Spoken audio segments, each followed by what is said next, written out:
In an election, we often think in terms of people either voting for the Democratic candidate or voting for the Republican candidate. And I think this is a little bit disingenuous because it disregards the fact that there really is like three ways to vote. Um, and the third way to vote is to just simply not vote. Now, I do not condone that. I think it is in all of our civic duty and civic interest to vote. But I think when we look at non-voters, we begin to really shed good light on the current state of the country. Now, The Guardian ran an article with regards to why didn't people vote, and I found this article to be pretty good. The first person stated, "I am not in a swing state, and because of the Electoral College, my vote doesn't count. I could have voted 500,000 times and it would not have changed the outcome." There's a lot of people out there that feel just generally disenfranchised by the Electoral College, and that's reasonable. Sort of in a two-party system, the two parties will tend to adjust over time to grab one part or the other part of the electorate, which ends up being a roughly equal segment if both parties are generally well organized. But an electoral college, as sort of a consequence of that, is that those extremely liberal or extremely conservative states, those skews inevitably act to make voters feel like their votes don't matter. And I get that sentiment. Really, one of the things we really need to be thinking about, generally speaking, is looking at ending the Electoral College and actually voting by the popular vote. The second quote from the second person sort of reiterates this point. "I didn't find Harris compelling, just more of the same. Politicians from both parties seem unwilling to make the kind of fundamental and economic political changes that would make a meaningful difference for all people, namely a move towards a more democratic socialist system. That being said, if we didn't have the Electoral College, I probably would have voted for Harris."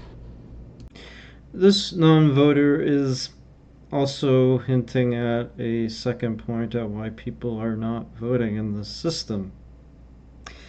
They really see it as it is, in that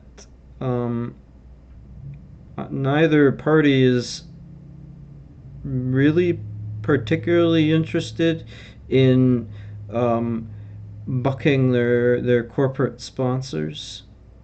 Reiterated by this third non-voter who says, "What is the point? Aside from a handful of weaponized issues, the parties are nearly identical. They both hate the poor and serve only their donors." And this quote exactly hits the nail on the head. While Republicans do acknowledge the plight of the working class, at least in this cycle they did, I'm not sure if Donald Trump's policies will actually address their problems, especially considering that he is currently surrounding himself and very clearly taking the advisement of a record number of billionaires in his executive cabinet. And the Democrats, on the other hand, are are too afraid to rock their corporate boat and would rather just focus on being virtuable in their social issues. The next non-voter says, I refuse to put my name on either candidate when I know neither of them are truly the best we have to offer. We need a major overhaul to the two-party system. As a man with young children, I worry about what kind of country they will grow up in. It terrifies me. We deserve better. Now, I am generally take a negative outlook on this particular comment. You really should be voting for what you feel like is the lesser of two evils. And if you really, really, really do feel that strongly, you need to be getting involved in politics at the local level, because it's at the local level where we really enact real change. The next quote out of this article states, I wasn't apathetic about this election. I followed it closely, but most of the candidates and issues left me cold and disinterested and seemed to be simply perpetuating the existing system, especially the status quo, the authority of law and order, or rampant human development on this land. On the presidential election, I was shocked and disgusted that the Harris camp chose to completely ignore discussing climate change. Fundamentally, this election seems to have very little to do with my interests and concerns. Now, I do find that one a little bit strange. There was very clearly one candidate who was much better about addressing climate change over another, but that's here nor there. From a working class perspective, my thoughts on climate change are that you can't really address it until you address the needs of the working class. So we're really 2 steps behind from getting to this. The next non-voter states, I did vote for all other down-ballot candidates and initiatives. I would have voted for Harris had my vote made a difference, but I could not vote for a president who will continue the complete destruction of Gaza and annexation of the West Banks. This one, again, I think goes in paired with my prior comment related to climate change. We cannot really focus or gravitate to these particular issues until we address the primary economic concerns of those people who are working paycheck to paycheck.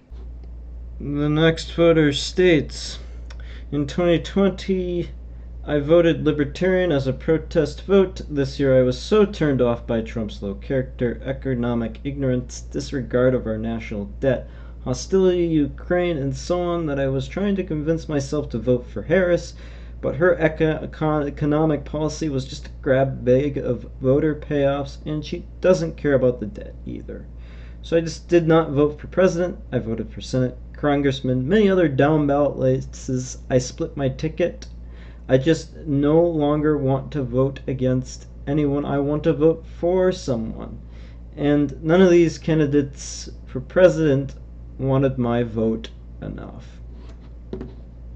Both Democrats and Republicans really just are in it for the money for the most part. And so long as they are, really, we will not be able to expect real change from the working class.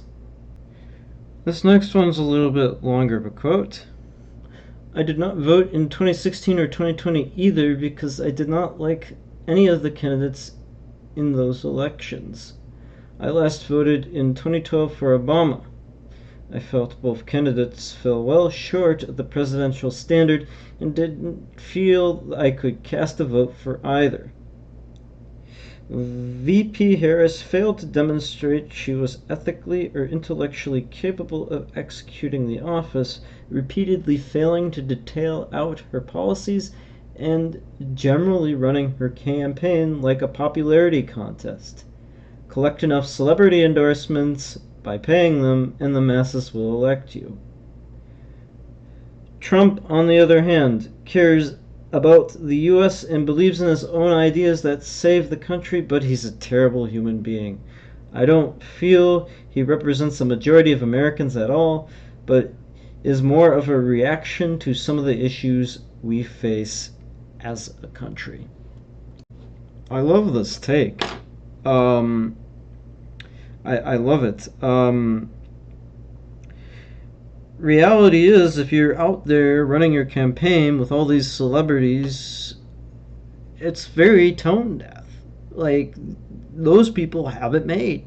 They have it made.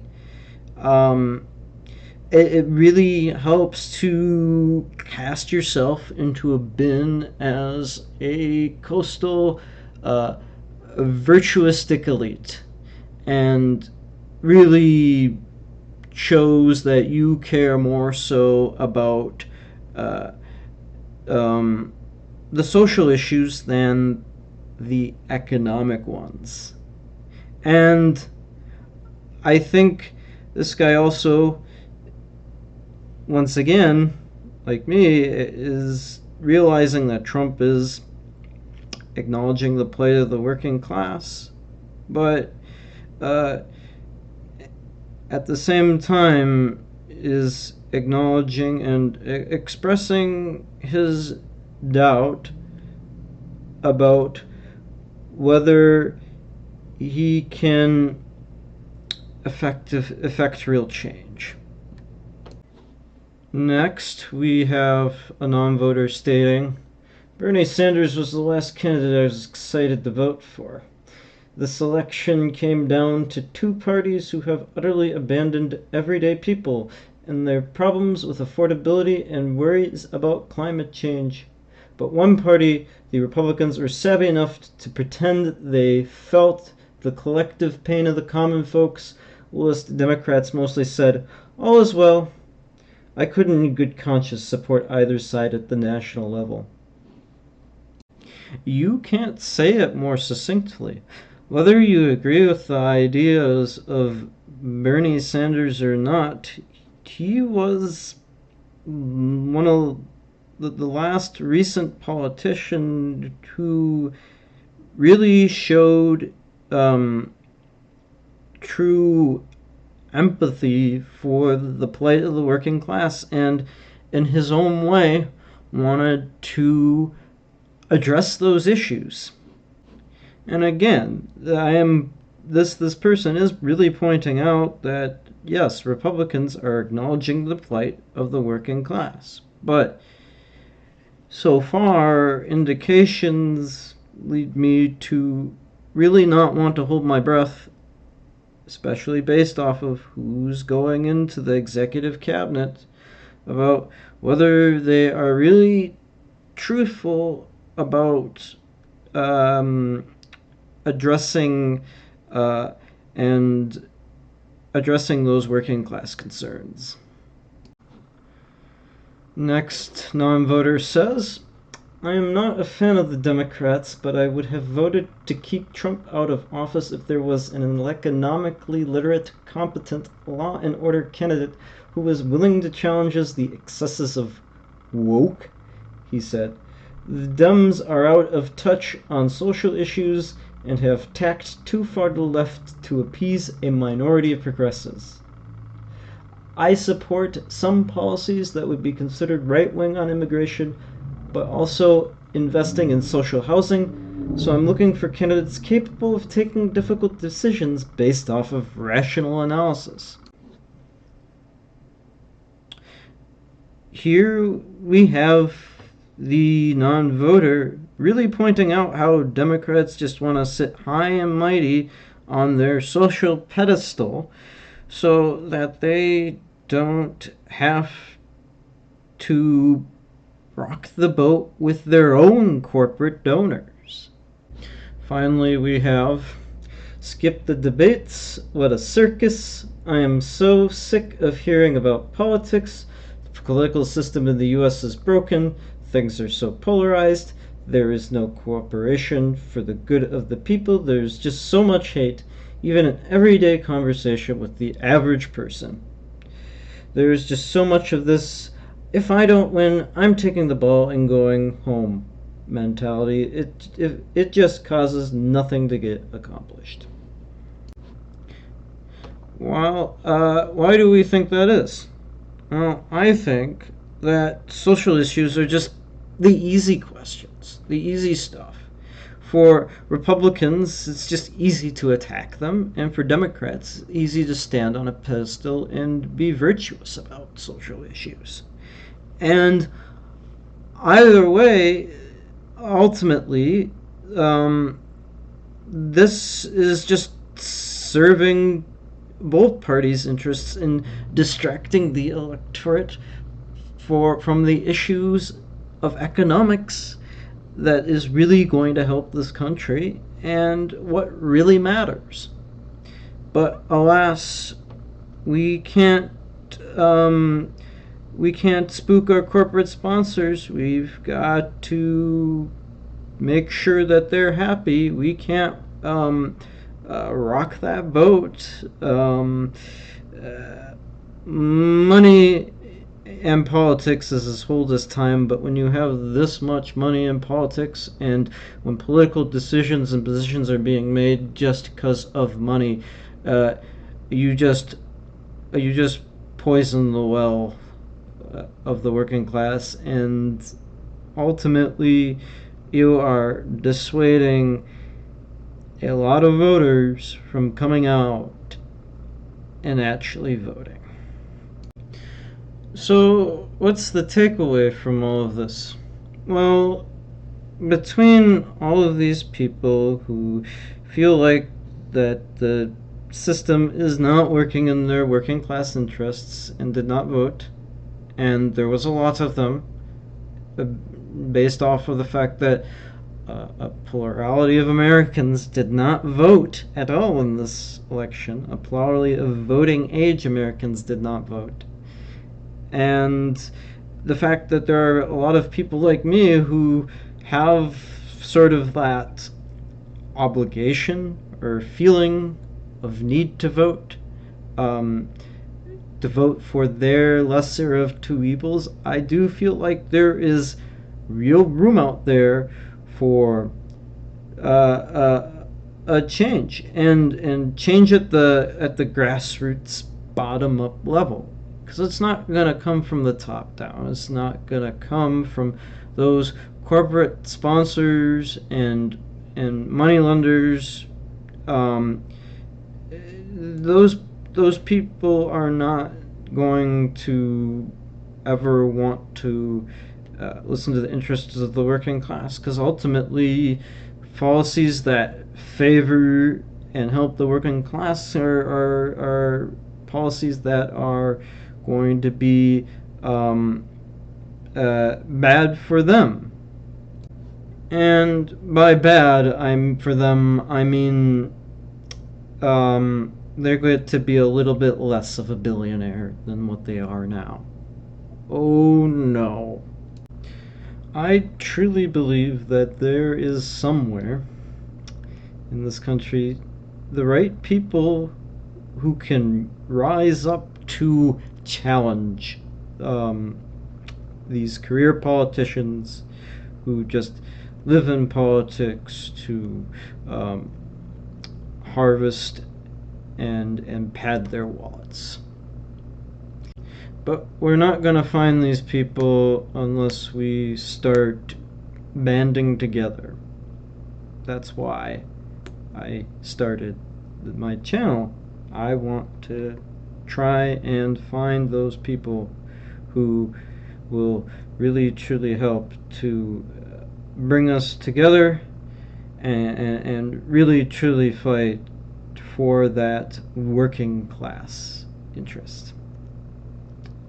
I really think we need to, at least for now, on the social issues, get out of our left versus right mindset and get instead to a top versus bottom mindset.